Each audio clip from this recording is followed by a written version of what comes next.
So why is it so hard for someone to say, no, I don't want your phone number? Why is it so hard for someone to say, like, this is what I have going on in life, and be honest with themselves? I'm not willing to sacrifice my time. I had a young lady the other day who I was talking to, and I told her specifically, this is what I said to her. I go, I'm busy following my dream. And I'm so overwhelmed with all the work I'm doing, I don't have time. I'm so busy that I'm not going to call someone and nurture them and be up their ass. If I say, when I'm out, I text her, hey, hello. And she never calls me. She never texts me on her own. So why am I putting out an effort for her? And I talk about this all the time, but it seems like so many people just overlook that. So many people are like, yeah, whatever, I don't care. And I'm really boggled by that. Why? Why can't people just be honest about what they do and don't want in life? I'm starting to realize that some people are just full of shit. In an article about the top 7 things that women hate in dating, I'm looking at that article right now while I'm talking to you guys. Interesting articles.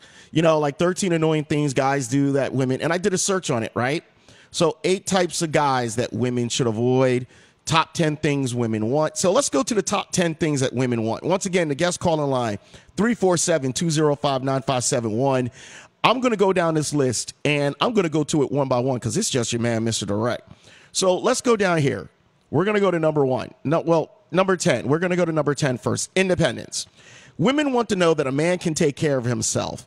They want a guy who is capable and independent, able to make his own decisions, pay his rent, and cook dinner for himself. Despite what you think, no woman wants to be your mother.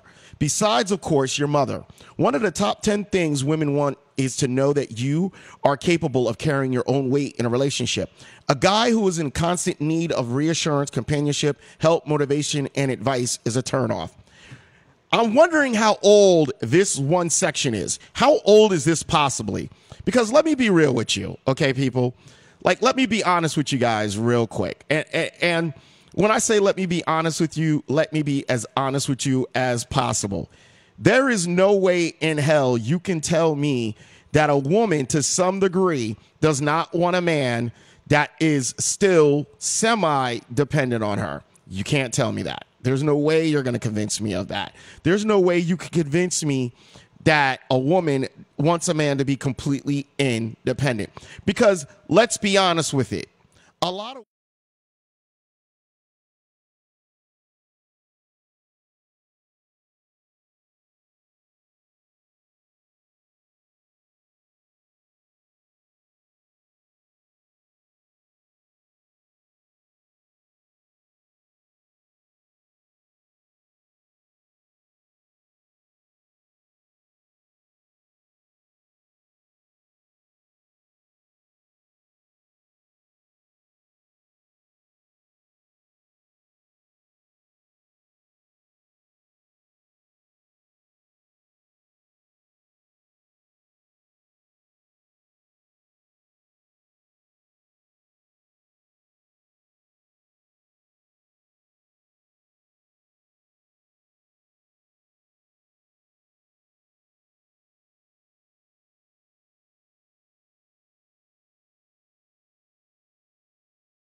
They might inspire me to, create something great in my life. Should we always look at somebody and say that, hey, this person has to be the great dynamic person that they are? I mean, is it plausible? Oh, I think Kalecki decided to join back in. Let's see. Is Kalecki there with us? Oh, it came back. Are you back? Yeah. Oh, how'd you manage that? And now I'm getting a back feed. How'd you manage that, man? My earphones in. Can you hear me okay still? I can hear you. All right, let's put the earphones in so they won't be tripping around here. You know how these white people get. Always think they got to be doing something. Yo, hold on for a second, man. I'm going to have to pull your camera in because now you killing me, yo. He was like, man, yo, you know how they are, man. They killing me, yo. They always think they got to be doing something, man. Oh, no, listen, man. Listen, you ain't say nothing but a word, dude. I know exactly how it be, man. People. I mean, if they really want to do something, get your ass out there and protest with Black Lives Matter, shit. Or show white little kids getting murdered or their daddies getting shot, or their uncles, or their moms, or their aunties taking a bullet. No, they ain't gonna show. The media ain't gonna show that. They ain't gonna. As long as they comfortable behind that little four walls, they ain't gonna get out there and be like Black Lives Matter. Yo, shit. I'm not saying all of them, but some of them don't. No. Listen, what you're saying makes sense because some people just don't want to. Some people just don't want to admit to the shit that they see. You know what I mean? Give me a second because I got to bring you into the show. And a lot of what you were saying didn't even get fed, so I'm talking to myself at this point. These are little things that I have to check and make sure that I get them working the right way. Okay. Just saying. So if you guys didn't know, Kalecki is back with me right now. And now that he's back with me, I'm actually going to be able to pull him in and get him going because guess what? He's back with us. So as long as he's with us, we're going to make it work. Right, Kalecki? That's right. Let's do it, man. Let's do it, man. So we got to, and the thing is, we always got to make sure we always have audio playing, and we got to make sure that we always have everyone ready. It's a whole bunch of craziness that I always got to do. There we go. I got you full blast. So, Kalecki. Yeah. I'm going to throw you over right there. So there you go. You're there. Kalecki, I want you to tell people a little bit more about yourself because we lost you last time, man. We lost you bad time. I'm born in the Midwest, Omaha, grew up in Toledo, New York, Kansas City, lived next door to the Black Panthers in Omaha, come from people who've been in the movement. I live in the Midwest currently. I work bi-coastal here in LA. I started comedy at the Brave New Workshop, which is equivalent to Second City in Chicago. So I learned how to write sketches, short form, long form, improv, musical chairs, all that bullshit. But I learned it because they gave me a scholarship because I did a monologue about my dad teaching me how to drink. And so it went well, and then I came out of there. One of my instructors said I should try stand-up, and so I tried stand-up. I remember my first little road trip was with a guy named Chris Williams. He currently lives in L.A., but he took me out on the road, and it was Dion Cole, B. Cole, and J.D. out of Chicago, and Eugene Moe, and I was the opening act. So my first experience was kind of like, man, this is some bullshit. But I was able to learn how to write a joke and bounce back. But I'm based out of Minneapolis, LA right now.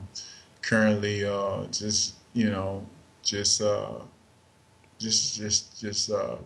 working hard and preparing myself for things that are manifesting. When I say things that are manifesting, meaning that I'm working on a TV set. I'm doing clean comedy. I do regular comedy club comedy. I go to the kids' high school and speak when they do comedy. I'll speak at the churches, the funeral homes, the hospice.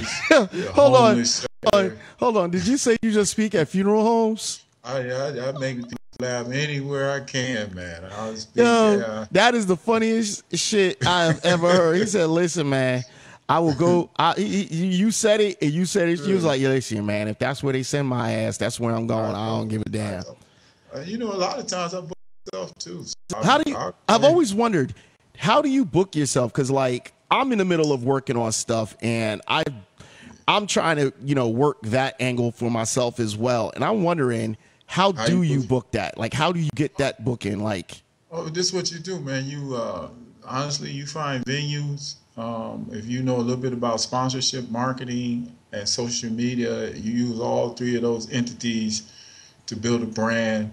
And you want to take your brand of comedy where they have a place that can hold a capacity like 100, 200. You go in, you ask them, can you do a door deal? Let me get the door.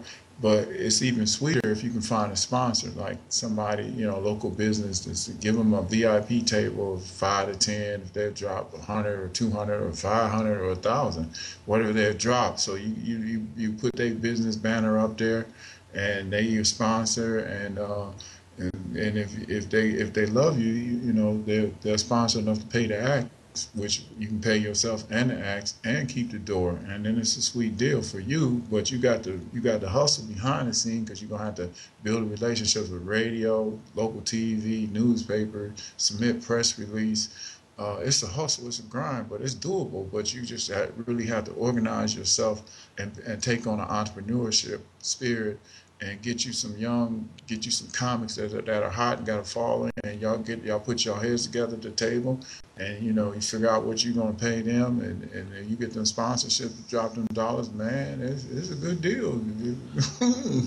Listen, 100%. I hear what you're saying. For me, I guess the way I'm looking at it is that, I know the work that it goes into it. You know what I'm saying? Yeah. And I'm good at what I do on this end, and I still got some stuff I'm ironing out. But for the most part, I'm pretty decent on this end with what I do. That said, it's kind of hard always trying to be the man who does it all. And most of the successful people I know have a team behind them. Kevin Hart can't say shit. He got a team.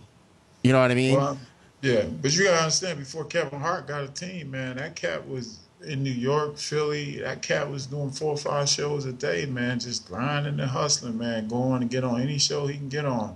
I'm just saying, somebody presented me a challenge and told me if I wanted to be a better comedian, I should learn the business side of it. So I took upon the challenge. Okay, what goes into the business side? I didn't know about radio spot sponsorship.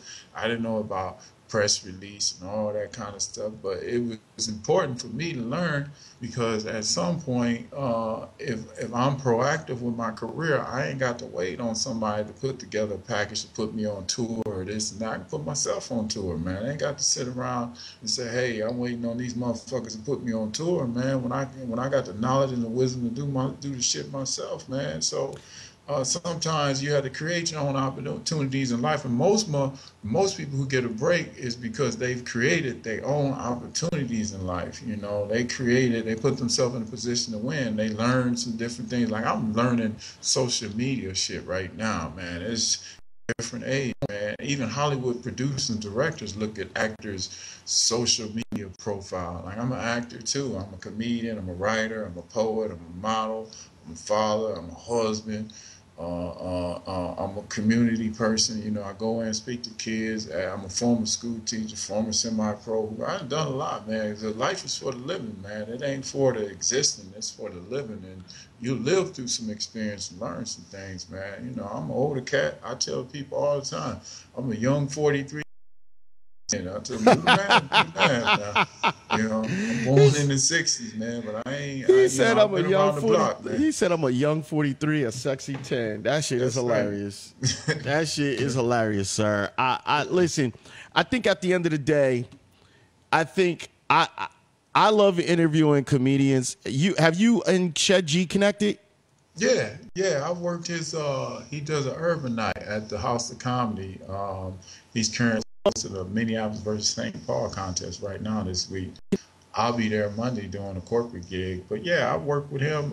He does a third Wednesday Shed G comedy series. It's a dope little thing, man. I'll be telling people in LA, the comics there, I'll be trying to help them get booked, because, you got to be smart. You got to be savvy.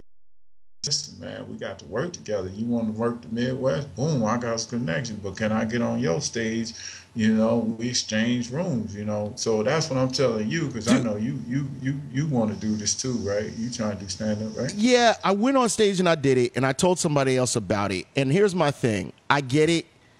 I decided that I needed to focus. A lot of the stuff that I found, I needed to focus, and I needed to put my focus where I wanted it. I want to be an on-air talent. Now, Be on air radio. I want to be an on-air radio talent. Once that happens, I can free my time up to really, because I've already gone on stage, and I'm not saying I was the best, but I know the feeling of being on stage now and making people laugh. If I can focus and get this on-air talent piece a little bit bigger, my dream is doing an old school Eddie Murphy raw, but it's called MisterDirect's Real Talk. Nothing but the most gulliest, straight up, dirtiest comics. You know what I mean? And I mean, like, we tell them, life ain't politically correct, and neither is this show. So when you walk through them doors, no, we gonna go at it. You know what I'm saying? And it's not for the lighthearted. And the reason why I want to do that is, once I've created the name as what you see me doing now, once that name is created, people will be a little bit less like a little bit less resistant to it, because they'll get it. And that's why when I do MisterDirect's Real Talk, people don't understand I took calculated moves.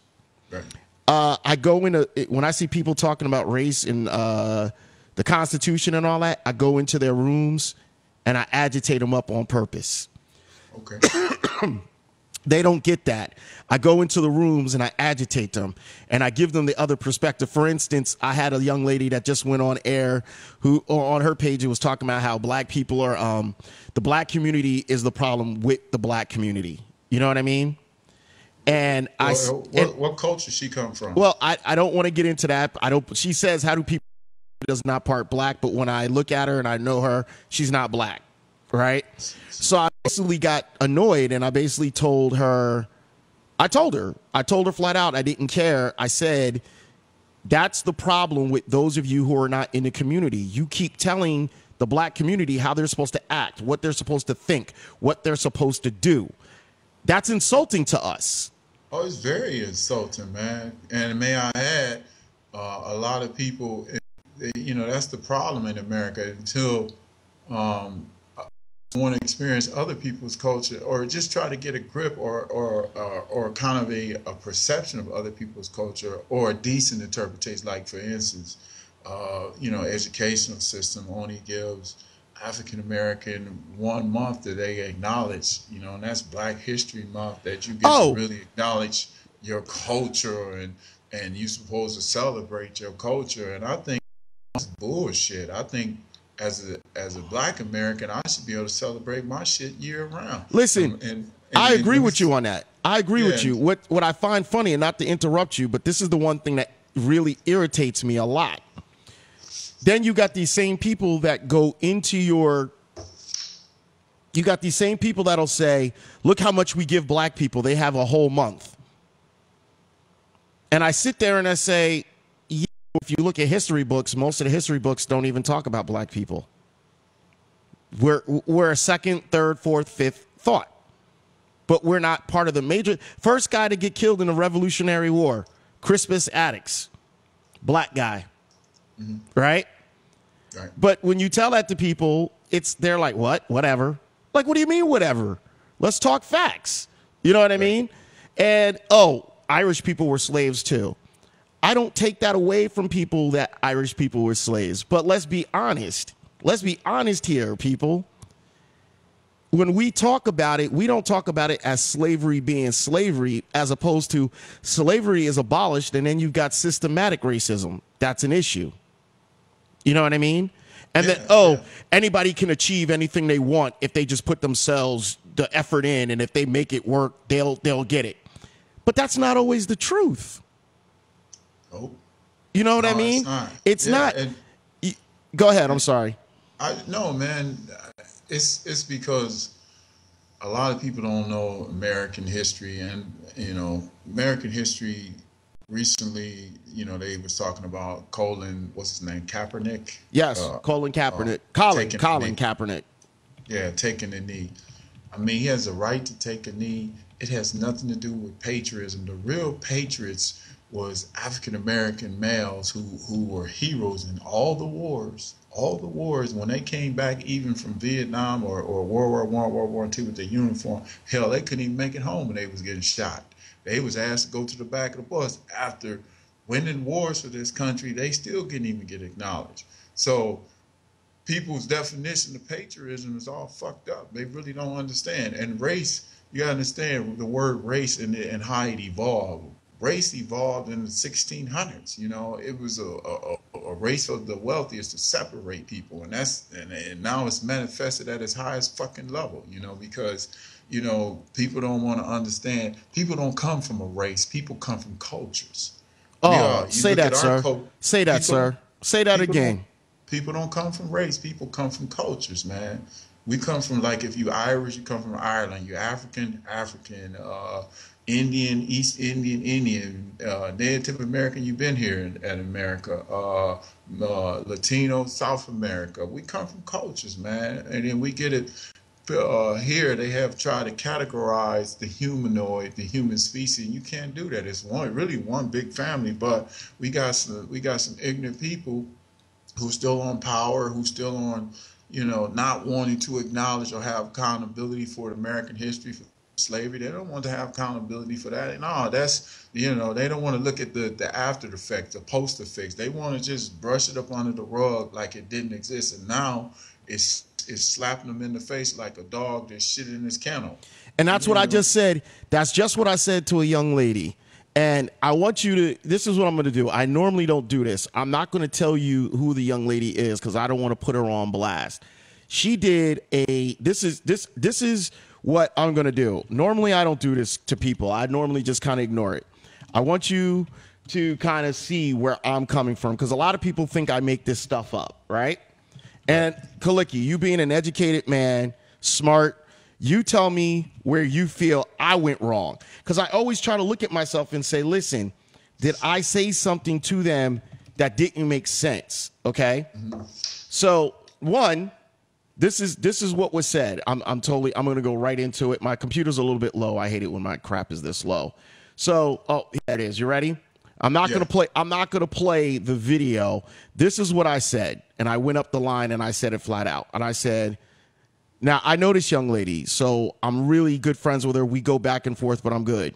And I said, sorry, had to tune you out. What you said was not true. However, I respect your views. Simply put, you're not part of the said community. So you don't know what goes on in said community. You know what you want to see. So now this kid, I'm not going to say his name. I'll respect him for that, goes, you're a moron. She goes on to say sometimes said communities need to step back and look at things from another perspective in order to see the whole picture. It's why doctors don't operate on family members and judges don't preside over cases when they know those involved. Okay. Then it goes on to how do we stop racism? And it's a picture of Morgan Freeman. Stop talking about it. I'm going to stop calling you a white man and I'm going to ask you to stop calling me a black man.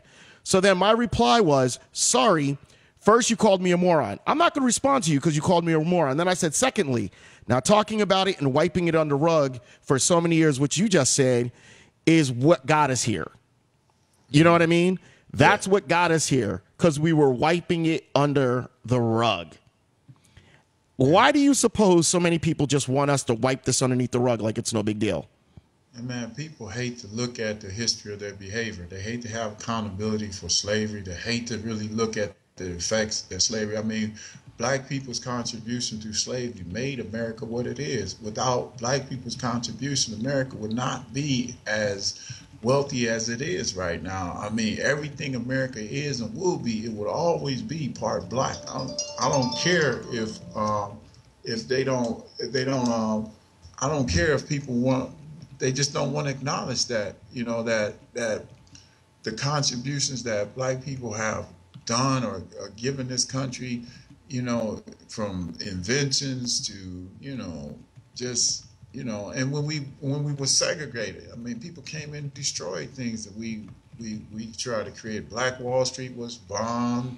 I mean, we really tried to be a definite prosperous culture of people, and a king-led civil rights movement. We've only been free for 46 years, I think. If we do the math, 46, 50 years. Now, here's a question. I got a really good question for you. What would you say is the most craziest thing somebody's ever, as a friend? Because now we're in such heated times. As a friend, right, what is the most heated crap somebody's ever said to you that you saw like on a Facebook post or something? And this is somebody you thought was a friend, and you basically had to be like, you know what? I'm done. I'm just done. I don't even want to deal with it. They asked me what is non-compliant for a black man, and I said, well, non-compliant for a black man has got his hands up and a bullet is coming at him, and what the fuck else can he do? Now I said, don't send me, don't ask me no fucking stupid shit like that. I mean, if you haven't experienced the black culture, you don't understand what we go through. I wish for Black History Month that if when people say, oh, we should celebrate our culture, whatever, I mean, you know, it's a lot of shit that I want to celebrate with. I want some free shit. I want a free credit up score. I want a 750 credit up score. I want free goddamn chicken wherever the fuck I go, free drinks. Oh, and that's if I drink hilarious. too much, I want a free get out of jail card. And this next part, the white people ain't gonna like, but since they want to know so much about what we celebrating, I want a free white slave for the month of February. I really want them to understand, you know, like, yeah, I want to put some cuffs on the white cat. No, first I'm gonna make him a slave. Get out there and build me a garden and paint my house, and you know, no, I'm making him a slave, and or like, you better not say nothing. I'll rape you now. You know, I want them to experience the black experience from a historical point of view. So maybe if we could do that, they would have more intelligence or wisdom about what we go through. Big ups. Hey, not to interrupt you up, but big ups to Ann Pritchard. She's listening. She agrees with what you're saying. She was on this show on Tuesday. Such a great feedback from her. I was complimented on treating her nicely. And I'm like, y'all don't understand. Real talk is any level. Like, you and Ann are on opposite ends of the spectrum. I'm able to have a conversation with you and keep it moving. I had a conversation with her and keep it moving. Like, I think, no, this is what I think. As a man of color in America, they try to box us in. If we're athletes, we can only be athletes. So when we share an opinion about our lives and how we're involved in the community, people don't want to admit that, like, listen, they're more than an athlete. If you're a comedian, shut the hell up and make me laugh. I don't want to hear you. I just want to hear jokes. When you curse like an Eddie Murphy, think about how Eddie Murphy had to wait years to distance himself before he could ever do something else. Before he came out and did Disney, he had to have a couple of years of silence to distance himself from, like, the bad, you know, like from the MFers and the fuck yous and all that. He had to wait a couple of years in between of those so then he could come back and say, well, listen, I can do this part of acting too. Why do you feel that they do that with a lot of black people in general? They corner us and tell us that's all we are? I feel like yes and no. I feel like for instance, let's take Leslie Jones for a second. I mean, Leslie Jones received some hate stuff after she got the movie Ghostbusters. And I know Leslie Jones. She's a great young lady. But the type of hate she received was uncalled for. I mean, she just been grinding her ass off for years. And let me tell you, when she first got in comedy, Leslie Jones, I love her to death, but it was motherfucker every other word out her mouth. But then again, she was asked to reformulate her brand or restructure her comedy material, or she probably got some good writers on her team, and you know, she wanted to rebrand it, which is something that you have to look at sometime. If you're trying to get more mainstream, you got to cut some motherfuckers off, some motherfuckers out your shit. You got to. Sometimes you can't be that motherfucking raw. You can't be.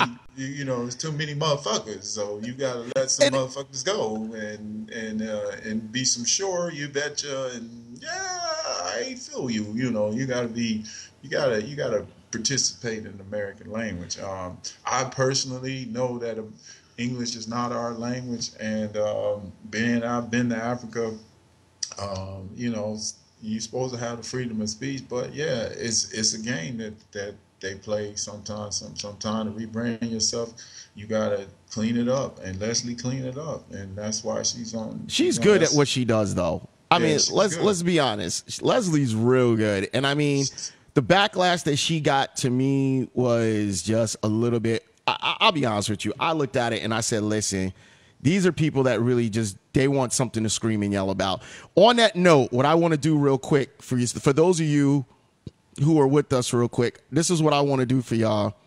I want to play one of Kalecki's stand-ups real quick. I have segments of it, so we're going to play it real quick, and then we're going to be back in a moment. So, Kalecki, just bear with us one moment. We'll be back in a second, all right? Oh, no problem. Our next comic travels all over the country. He's from out of Minneapolis, Minnesota, and he's been on TMZ and Divorce Court. Ladies and gentlemen, KJ.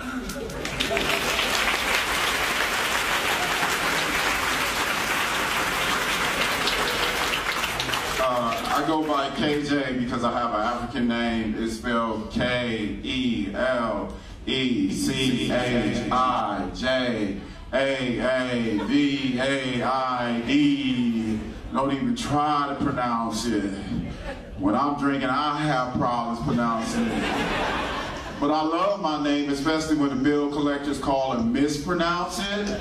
They be like, it's Kalecki, Babiki, Babi, Kabi, there. I'm like, hell no, you don't live here. You can't pronounce my name right, you can't get no damn money. No, we need to put you on a payment plan today. How would you like to pay it? I'd like to pay it like I paid it last month, with a damn check that bounced. Ain't nothing changed. The reception is the same. Run that damn thing back through. You know? It's hard out here, man. I hate doing comedy with my family. They put a lot of pressure on me. They say stuff like, well, KJ, when you gonna make it on HBO with Comedy Central? I'm like, hell, I'll ask you when you gonna make it from the fries to Burger King. I'll ask you about your damn career choice of when you gonna make parole. You know, my cousin got the nerve to be calling me collect from prison to tell me that he's an entrepreneur in prison. He's selling exotic oils and colognes. I'm like, what, dude? You can't be serious. You need some protection and security in prison because that is not the place to be smelling sweet in. Hell no, because if I go to jail, I'm not going to wash my ass for some weeks, y'all. I'm not playing. I'm going to slap some doodle on my chest and talk to myself all day, every day. I ain't coming out the cell. I ain't changing clothes or nothing. They get done to me, they going to send me to a mental health hospital so I get my own TV and an oatmeal cookie. I'm not playing. For real. It's hard out here, you know. I got...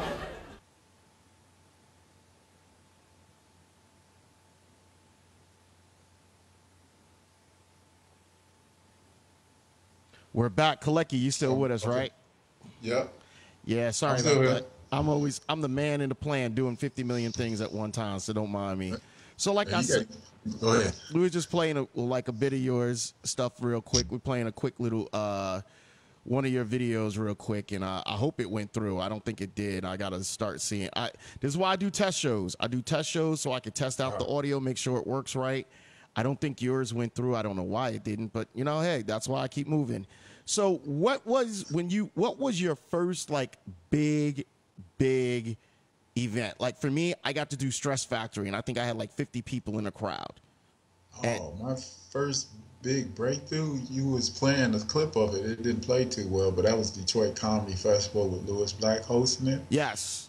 That was at the time where I was about ready to quit, man. I was about ready to give it up. And I said if I didn't have it was a comedy festival, I got in.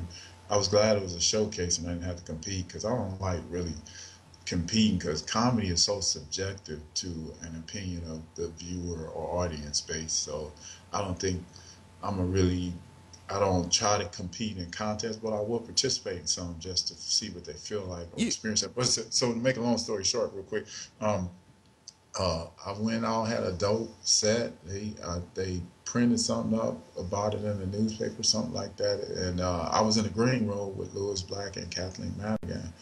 And they must have seen something was, different about me after I came on stage. They said, Lewis told me, he said, man, you got something. You should keep going. And then Kathleen Madigan said the same thing. And at that particular time, you go out and you do your thing and, you have a great set, a dope set, and you come back and you're like, wow, that was fun, and I made sure that I stayed on point. I didn't drink too much Hennessy when I was back in the green room.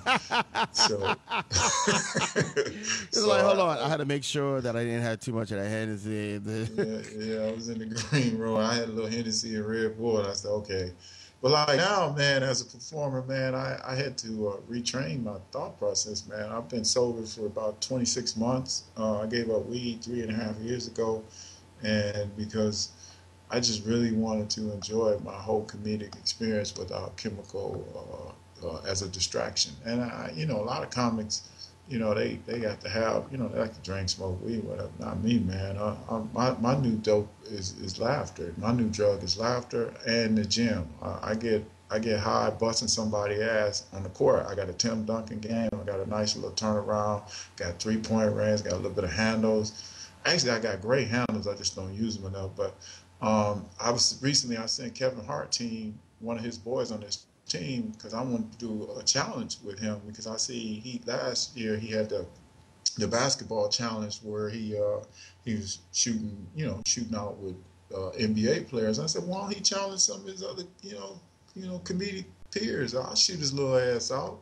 Come on, I mean, if this get to him, Kevin Hart, no offense, man, this is all fun, man, but you challenging the NBA, boy, them boys get to practice every day. Let me tell you, man, I'm an old pro. I will shoot your lights out, man, in a basketball shooting contest, and I work out. I'll take you on in fitness challenge. Age ain't nothing but number, young fella. So I'm a big fella. I'm 6'6", and I'm calling you young fella. Well, should I say short fella?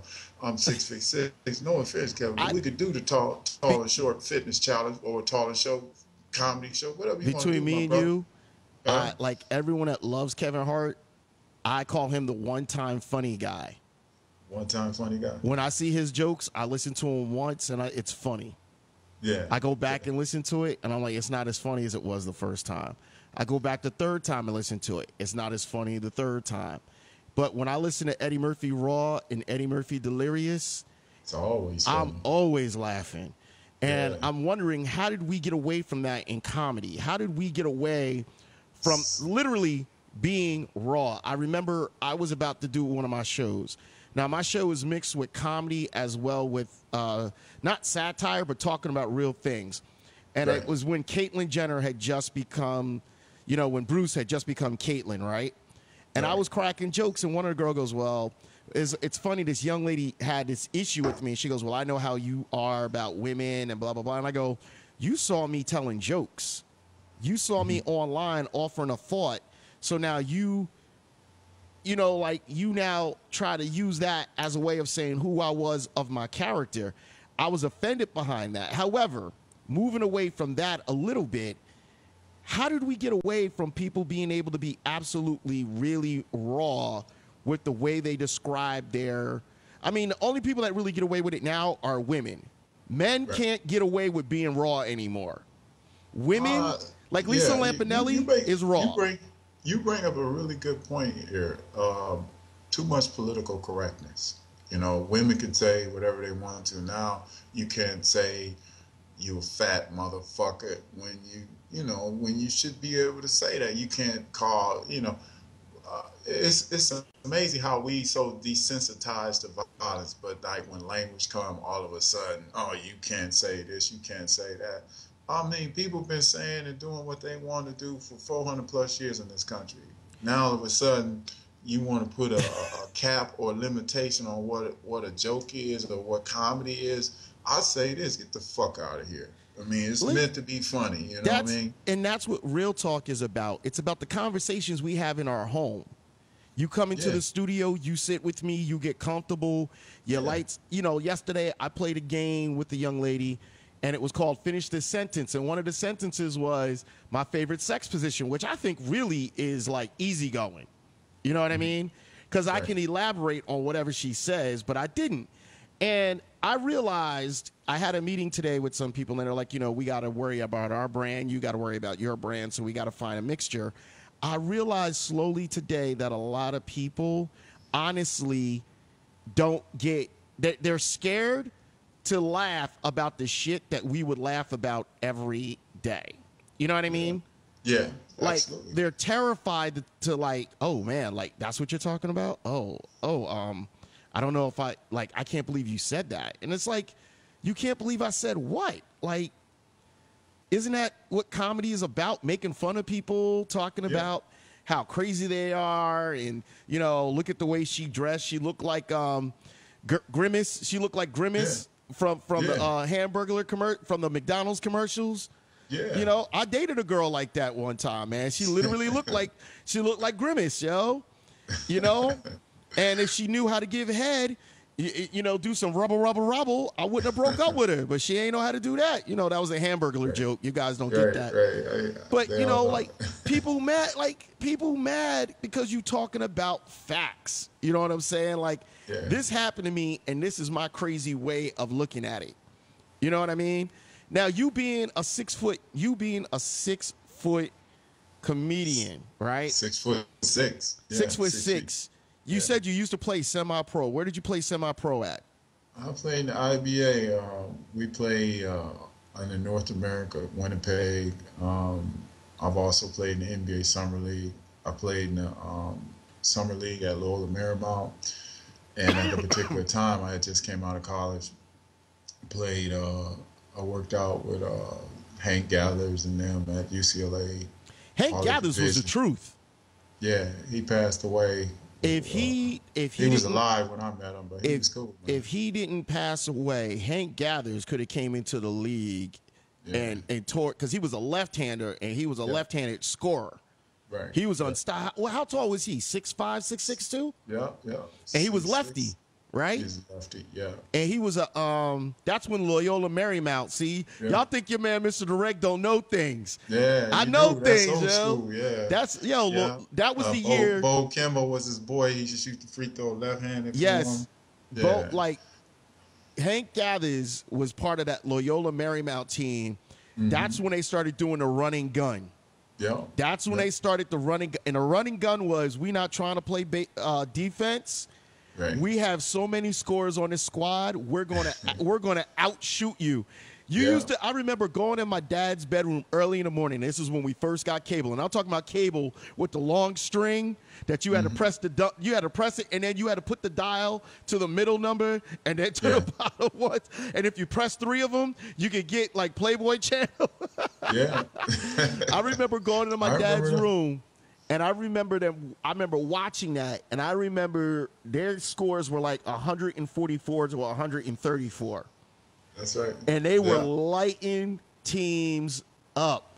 Hank Gathers would come down and be like, I might be able to body you. The guy comes up like, oh, you ain't getting past me? He's like, I'll just shoot this floater over the top. Not worried about it.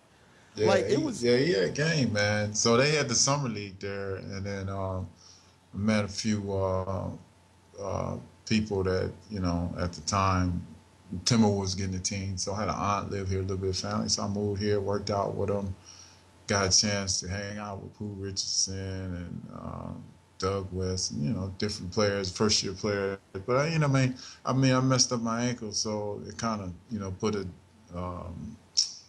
it kind of ended my little pursuit for basketball. After a while, I played until about semi-pro until about 32, 33, and then I just played in the summer league with NBA players and college players at the Salvation Army in Minneapolis. I got 3 Pro-Am championships over there. So. Oh, look at you. You're like, listen, I got a chip one way or another. I'm getting me a chip. You went down with the I'm getting a chip, ain't shit you gonna do to stop me from getting a chip. Yeah, I'm getting if chips. If you love the game, you play. I had some kid the other day, no lie to you, 15-year-old. He was like, yo, play me one-on-one. I'll bet you I'll win. I looked at him and I said, dude, I might not play anymore because I got a bum knee, which I tore the patella tendon on my knee. Right. But I looked at him and I said, listen, son, you don't want this. He's like, yo, let's go. We're going to go. And I'm like, now understand, I haven't picked up a ball in over a year and a half. Since I tore my patella tendon, I've gone in the gym and I've taken 3 shots, but I haven't exercised. I haven't done sprints, nothing. No exercise. I took him. I did a couple of crossover moves. Now, muscle memory, right? Right. I was like, yo, let me just hit you. Boom. Took him to the rim. He goes, no fair. You're driving. I said, dude, what do you mean no fair? This. What do you think? I'm supposed to just beat you on jumpers? Right. I'm playing the game here. Backed him That's down. right. It was a 6.5 foot rim. Backed him down. Just took him. Just turned around and dunked on him. And the kid got an inch on me.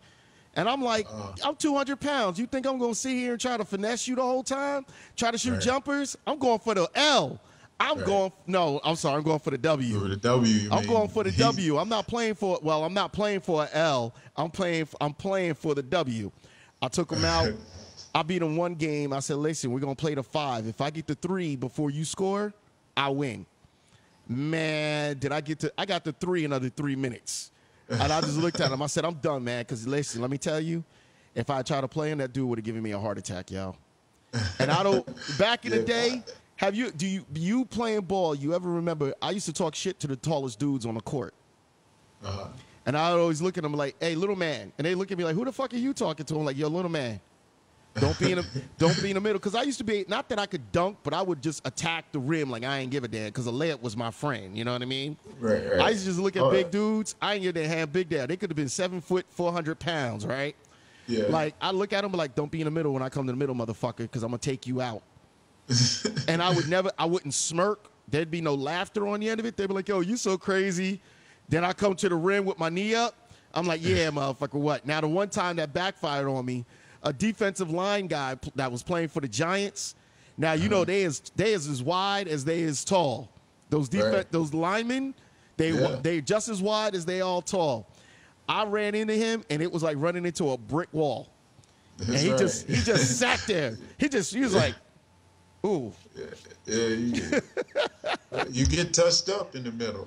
Yo, and I didn't care. I always went to the middle. And listen, Jordan was my idol. So, you know, he always make those acrobatic shots. I got to change the shot around. So I taught myself how to do that. Wherever position I was at, I'm going to find a way to put that ball up. That was the one thing I learned from Jordan. There's a way to put that ball up. Just find it. Somebody's always giving you angles. Learn to throw that ball up with your left hand. Trust me. Hey, listen, a shot not taken is not a shot not earned. If you didn't take it, you ain't earn it. Simple as that, yo. Yeah, Jordan was one of a kind, man. He was a beast out there, man. What's your inspiration when you do you have an inspiration that inspires you overall, or with each facet? Because you're like one of these guys, like you evolve, like you went from here to here. You kept going. What is your inspiration?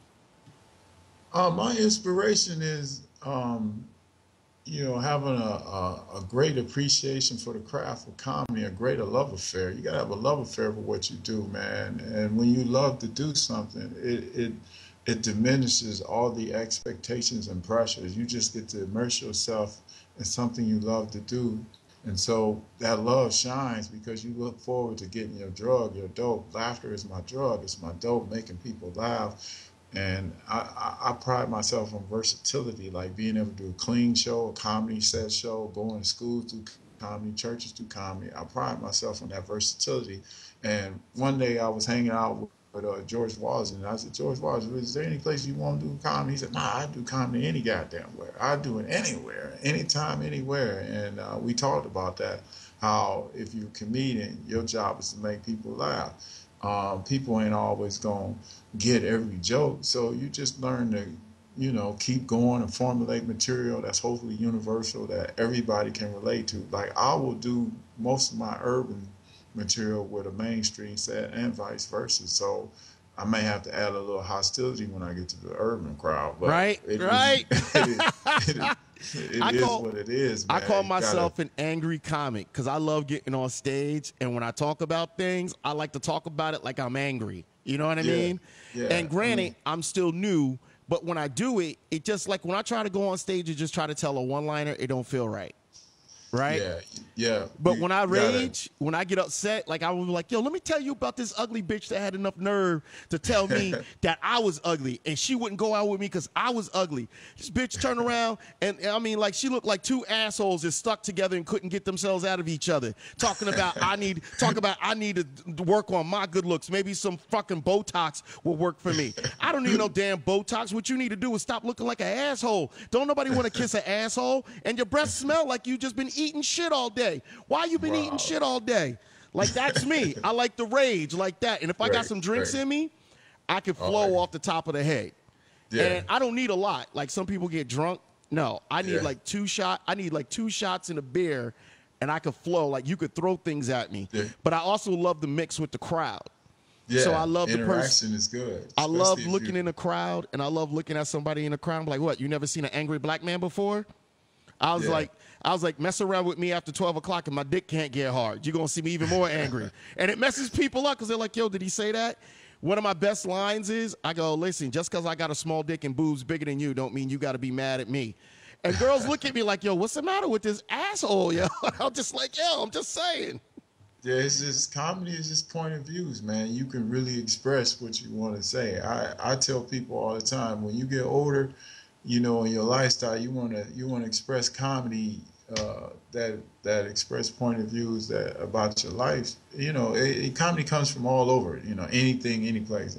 I was telling somebody the other day that I'm trying new things with my fitness routine. I went to a yoga class, hot yoga class, and I was in the back of the class, and the lady in front of me was in down dog position, and this bitch cut a fart in front of my face and started laughing like, and then she did the warrior pose and looked at me. I said, you just letting them loose in here, ain't you? She's like, I didn't even know it came out. Yeah, I was in back of you, and you just let one, and no, excuse me, another. That's what y'all do here in yoga. Y'all walk around. It's already moist in here, so I know you got doo-doo juice in your ass and shit. You just walk around here, just cut them out like it's a part of the whole process of getting to down dog and warrior scope and all this. I'm like, bitch, you supposed to just, if that's what it is, that's what it is. I didn't know you white women just, just let them go. Like, and then they laughing at they shit. Like, I'm thinking, it's already 100 degrees, 120 degrees, and I know you got some doo-doo juice in your ass, but you need to go wipe your ass. That's what you need to do. Them funky ass yoga pants you got on. What's killing me is you keep calling it doo-doo juice. Like, that shit is hilarious. Yo. It is, man. You got, that shit boiling up like, how like dogs, they squat, they don't wipe their ass, but that's equivalent what it is in yoga. Like, bitch, you just shitting on yourself like a dog in yoga poses and shit. So the thing about comedy, man, you can talk about real shit. Like I told people, man, when you get to be over 50, man, and you got all your hair, like I got all my hair, I got a big ass afro, you can't see it, but you get to be over 50, you let that shit grow as long as it can grow, because there's some people in their 30s, mid-20s is going bald. And I'm like, man, when you get to be a certain age, you got to make wise choices. Like you get to be over 40, you got to start thinking smart. You got to, a lot of people you got to make choices. Do you want 4 shot of Patrons with a hot chick, and then when she ready, your head is tight, but your other head is asleep or drunk. You know what it is? I'm going to tell you this, and as a man, you're going to relate to me. You know what I want? Go ahead. I want an ugly girl, or I want a cute chick that thinks she's ugly. And people think I'm crazy when I say that to them, and I go, listen, ugly girls don't know how beautiful they are. You know what I'm saying? Yeah. Ugly girls don't realize, and what I mean by that, cute girls don't realize how cute they are because they think they're ugly. Ugly girls kind of know they're ugly, but at the same time, ugly girls go that extra mile. You know what I'm saying? Ugly girls be like, yeah, you want to shit on me? Go ahead, daddy, shit on me. I don't care. Do whatever you got to do to get your shit off. I don't care, daddy. Is that what you like? Now, I don't like being called daddy, but when you get a cute girl that knows she's cute, she don't want to do the good shit. You know what I'm saying? All the good stuff that'll get you going, like, yeah. She'll be like, yeah, I don't want to do that. I don't want to do that. And the thing is, I found myself more and more attracted to girls that are less than the status quo attractive. And I'm doing some work with some beautiful women. Like, some of these women that are helping me are gorgeous. I don't find myself even wanting to go near them, man. I'm going to be honest with you. I'm like, yeah, whatever. I'm good. I don't want to touch them, man. It's like, it's just a waste. high maintenance, man.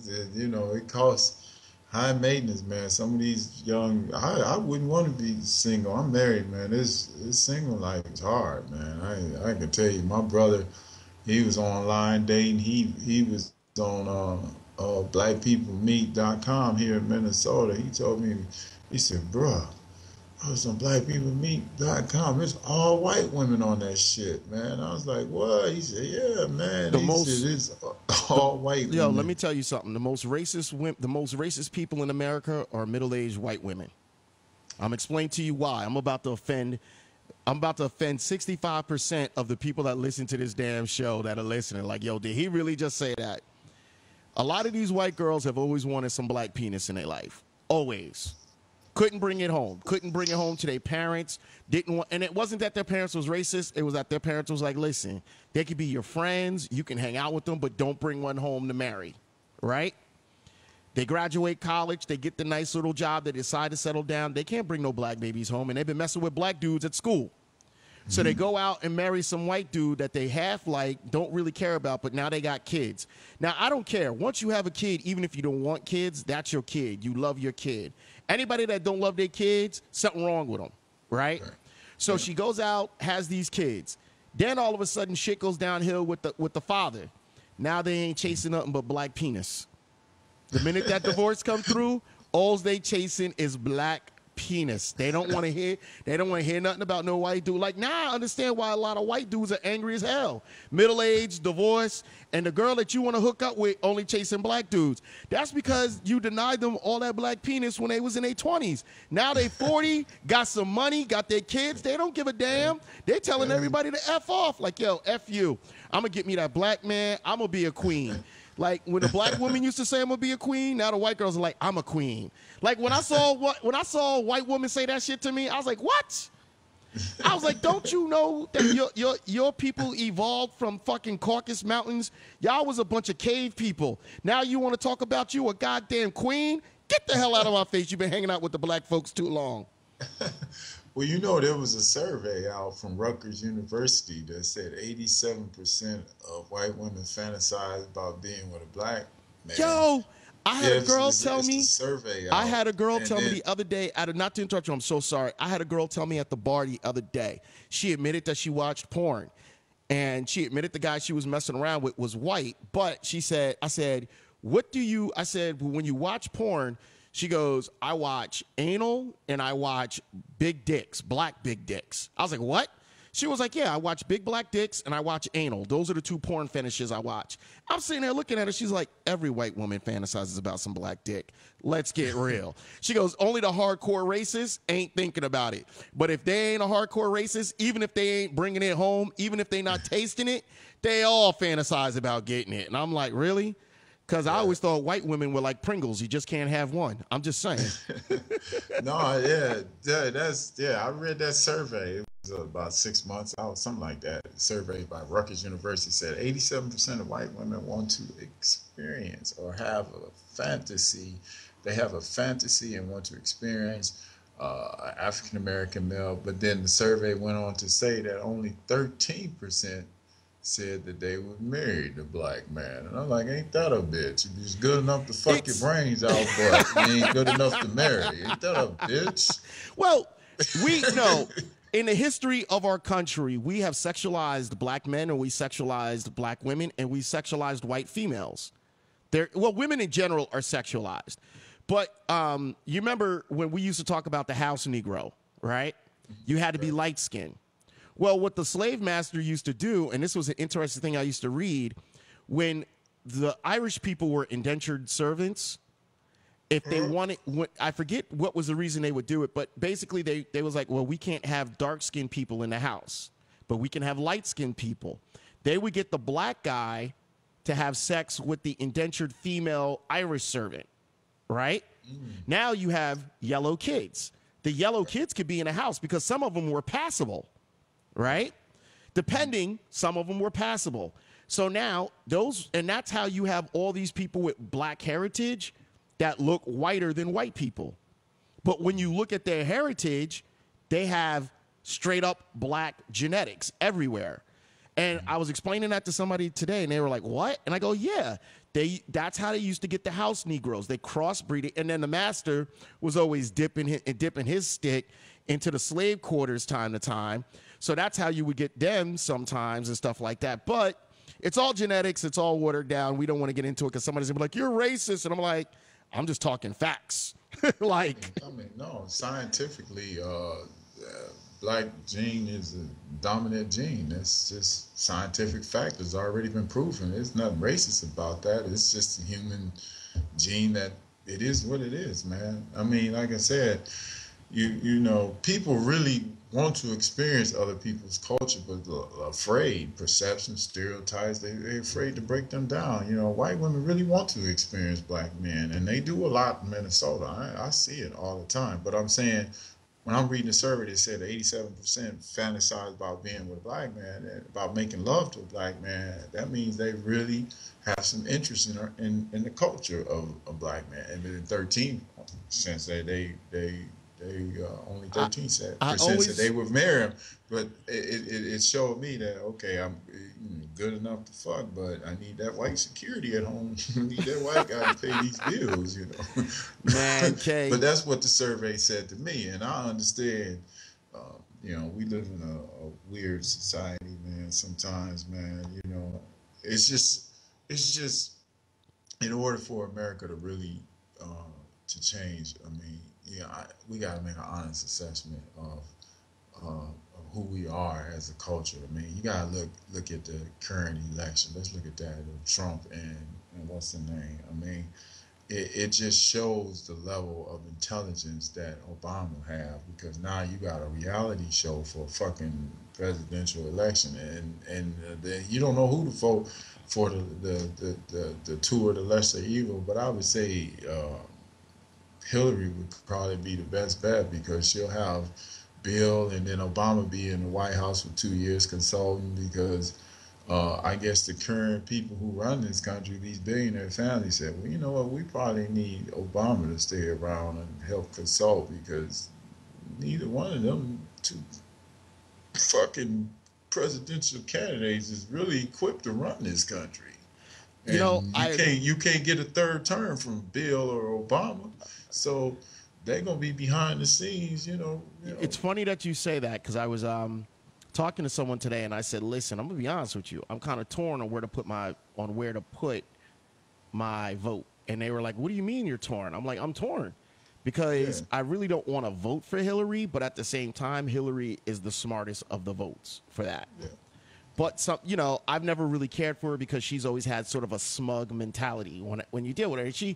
And then the lady explained it to me. Well, when you're a woman playing the game with guys, you have to play by their rules. Their rules are, you know, so she dresses in a pantsuit, and this is what was explained to me. She dresses in a pantsuit because you can't see her ass, you can't see her tits. So basically, you can't sexualize her when you're dealing with her. You have to deal with her in her mind. So while you're making comments, because you want to make comments, because these are the comments you wouldn't make towards a man, you don't go up to a guy and say, "Hey, man, by the way, it looks like you got a big penis there." You know what I mean? We don't say that. So because we don't say that, because of the way that we deal with it, excuse me, women have to be a little bit more smug when they're dealing with us, when they decide. And I put out a video the other week, and I said, I think our biggest problem is that people are scared of a woman that played the game like a man and was just successful as a man. That terrifies people, because in their mind, a woman is supposed to be soft and gentle and easygoing.